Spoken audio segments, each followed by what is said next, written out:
Second question, represent the following situation in the form of quadratic equation. Solve नहीं करना है, सिर्फ format बना के छोड़ देना है, ठीक है। तो हम भी यहाँ पे फॉर्मेट बनाएंगे, लेकिन आप क्या करेंगे, इनको सॉल्व करेंगे और कमेंट में इनका आंसर भी ज़रूर देंगे, ओके। तो फर्स्ट क्वेश्चन क्या है, अगर आपको दिख नहीं रहा है तो मैं इसको थोड़ा सा जूम कर देता हूँ, ओके, ताकि आपको ये क्वेश्चन जो है अच्छे से दिखे, राइट। अब मेरे ख्याल से थोड़ा साफ दिख रहा होगा। Question number second, first part, the area of rectangular plot is 528 metre square. Area given है। The length of the plot in metre is 1 more than twice its breadth. We need to find the length and the breadth of the plot. अब देखिए statement questions को हम कैसे करते हैं, है ना, क्योंकि अगर डायरेक्ट क्वेश्चन है तो कोई दिक्कत नहीं है, इक्वेशन है सॉल्व कर लीजिए, लेकिन जब इक्वेशन बनानी हो तो अब आपको मैं एक छोटी सी ट्रिक बता देता हूँ। इसमें आप क्वेश्चन के लास्ट में जाइए, आपसे क्या कह रहा है बस उसके ऊपर फोकस कीजिए। लास्ट में कह रहा है कि आप लेंथ और ब्रेथ फाइंड आउट कीजिए, ठीक है। तो आप जो सपोज आपको करना है वो लेंथ और ब्रेथ को सपोज करना है, ओके। तो किसी एक को आप सपोज कर लीजिए, ठीक है। तो हम यहाँ पे मान लेते हैं लेट द लेंथ क्या है, length of the plot is more than twice breadth, length breadth से ज़्यादा है, okay. Let the breath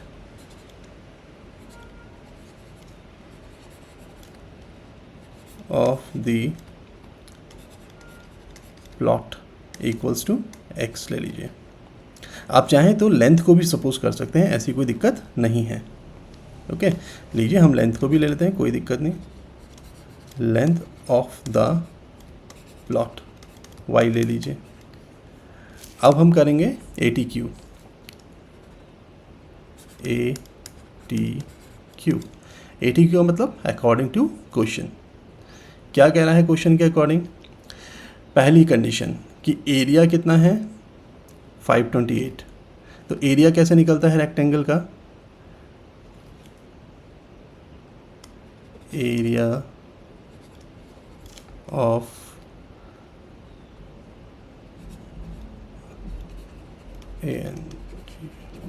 rectangular plot is 528। ये एरिया गिवन है। अब रेक्टेंगल का एरिया क्या होता है, लेंथ इंटू ब्रेथ, है ना, length into breadth equals to 528। Length हमारे पास कितना है y, और ब्रेथ हमने क्या लिया है x, इक्वल्स टू 528। इसको ले लेते हैं इक्वेशन नंबर 1। अभी हम इसको बना लेंगे क्वाड्रेटिक, ठीक है। ये बन गया इतना। अच्छा, अब अगेन क्योंकि क्वेश्चन के अकॉर्डिंग फर्स्ट स्टेटमेंट ही थोड़ी है, सेकंड स्टेटमेंट भी है। Again according to question, length of the plot is 1 more than twice its breadth। तो लेंथ क्या हमने x y सपोज किया यहाँ पे, तो जो हमारा y है बेटा, ये y कितना है, ब्रेथ के ट्वाइस से 1 ज़्यादा, ट्वाइस इस ब्रेथ। तो ब्रेथ अगर x है तो इसका ट्वाइस क्या हो जाएगा 2x, और उससे भी कितना ज़्यादा है 1 more than, okay. So second equation क्या बन गया हमारा, equation second, y is equals to 2x plus 1. Now put y value in the first equation. Putting y value in equation 1. Okay, let's put. तो in place of this y, इस y के place में ये वाला y का value हम put up कर देंगे। अब पुटअप कैसे करना है, बस कुछ नहीं, y की जगह पे आपने क्या लिख देना है 2x plus 1, ओके, और इनटू ऑलरेडी क्या दिया हुआ है x दिया हुआ है, इक्वल्स टू 528 दिया हुआ है, ओके। अब बस प्रोडक्ट कर दीजिए इनकी आपस में, x की प्रोडक्ट इसके साथ कर लीजिए, 2x square plus x equals to 528, okay. So ये हो जाएगा आपका 2x square plus x minus 528 equals to 0।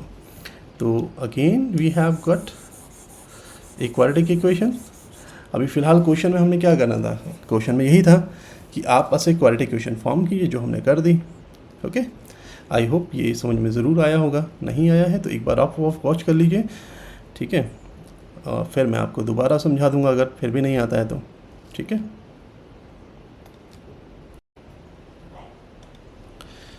चलिए, आई होप इससे पहले वाला क्वेश्चन समझ में आ गया होगा। अब थोड़ा सा और आगे बढ़ते हैं, ठीक है। अगर किसी बच्चे को साउंड वगैरह का कोई इश्यू हो रहा है तो वो ज़रूर बताए, हम इसके ऊपर ज़रूर काम करेंगे, और हम काम कर भी रहे हैं साउंड के ऊपर कि साउंड आपको बहुत अच्छा सुनाई दे। ओके, अभी स्टार्टिंग है तो थोड़ी सी आपको थोड़ी सी दिक्कत हो रही होगी, लेकिन हम इसको बहुत जल्दी पूरा सही कर लेंगे। ओके, लेकिन हमारा मेन फोकस है कि क्वेश्चंस जो हम डिलीवर करना चाह रहे हैं वो आप लोगों तक सही पहुँचे। ओके, आप लोग को समझ में आए और आप लोग उसका पूरा बेनिफिट ज़रूर लें। ओके, तो चलिए सेकंड क्वेश्चन की तरफ बढ़ते हैं आगे। The product of two consecutive positive integer is 306। We need to find the integers. Okay, देखिए अगेन एक स्टेटमेंट प्रॉब्लम है, तो मैंने आपको बताया था कि क्वेश्चन के लास्ट में चले जाइए और देखिए वहाँ पर क्या पूछ रहा है आपसे। वो आपसे कह रहा है कि इंटीजर्स बताइए, इंटीजर्स कह रहा है, यानी कि दोनों के दोनों इंटीजर्स आपने बताने हैं। ओके, और दोनों इंटीजर हैं कैसे? ये भाई दोनों इंटीजर हैं आपके कॉन्जिक्यूटिव, यानी कि लगातार एक के बाद एक positive integer. Okay, two consecutive integer. अगर जैसे मान लीजिए एक 2 है तो उसके बाद 3 होगा, एक 7 है तो उसके बाद 8 होगा, एक 13 है तो फिर 14 होगा, 71 है तो 72 होगा अगला। तो इस तरीके के दो नंबर हैं और उनका प्रोडक्ट कितना है? 306। ओके, तो अब इसको हम सीधे यहाँ पे डायरेक्ट कर लेंगे। देखिए, let the first number be, थोड़ा सा, let the first number be x. पहला नंबर x ले लीजिए। अब क्योंकि कॉन्जिक्यूटिव, जैसे मैंने कहा 2 है तो अगला 3 है, यानी कि 2 में 1 ऐड करके 3 आया होगा। 7 है एक नंबर, तो नेक्स्ट क्या हो जाएगा? 8, 7 में 1 ऐड करके आया है ना। तो let the first number be x and second number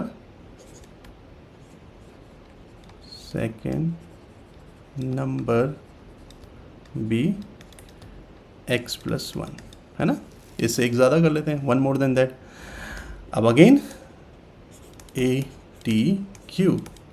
अगर किसी बच्चे को समझ में नहीं आ रहा है ए टी क्यू, तो मैंने इससे पहले भी बोला हुआ है अकॉर्डिंग टू क्वेश्चन। आप लिख भी सकते हैं, लेकिन बार बार इतना लंबा लिखना सही नहीं है। According to question, according to question. हम ए टी क्यू भी लिख दीजिए, अब एग्ज़ाम में भी लिख सकते हैं, कोई दिक्कत नहीं है ना। क्यों, हमारा मेन ऑब्जेक्टिव क्या है? हमारी इक्वेशन सही फॉर्म होनी चाहिए, स्टेप सही होने चाहिए, तो सब सही चल रहे हैं, है ना, तो कोई दिक्कत नहीं। अब अकॉर्डिंग टू क्वेश्चन क्या है? इनका प्रोडक्ट करना है हमने दोनों का, है ना। लिखा हुआ है ना प्रोडक्ट, यहाँ पे देखिए, ये साफ साफ लिखा है प्रोडक्ट कीजिए। तो बस हमें सारी चीज़ें क्वेश्चन में ही गिवन है और वहीं से हमें आगे बढ़ जाना है। तो प्रोडक्ट कर देते हैं इनका। एक्स का प्रोडक्ट किसके साथ करना है? लीजिए, एक्स प्लस 1 के साथ करना है, तो इसको ब्रैकेट में रखिए। और कितना रिजल्ट आ रहा है? 306 आ रहा है रिजल्ट, ठीक है। तो प्रोडक्ट करते हैं इनका, क्या आ जाएगा? एक्स का प्रोडक्ट एक्स के साथ x square plus x equals to 306। Okay, तब रिजल्ट क्या आया? X square plus x minus 306 equals to 0। Okay, so ये क्या हो गया? ये मेरी एक क्वाड्रेटिक इक्वेशन बन गई हमारी। ओके, जिसको हमें फॉर्म करना था, राइट। अभी सॉल्व कैसे करना है? सॉल्व करने के आपको मैंने सारे मेथड करा दिए हैं। अब आप पढ़िए आगे, जिस भी मेथड से आपको करना है। यहाँ पे कोई बाउंडेशन भी नहीं है कि आपको फैक्टराइजेशन से करना है या आपको क्वाड्रेटिक से करना है या मिल्टन स्प्लिटिंग से करना है, किसी से भी कर लीजिए।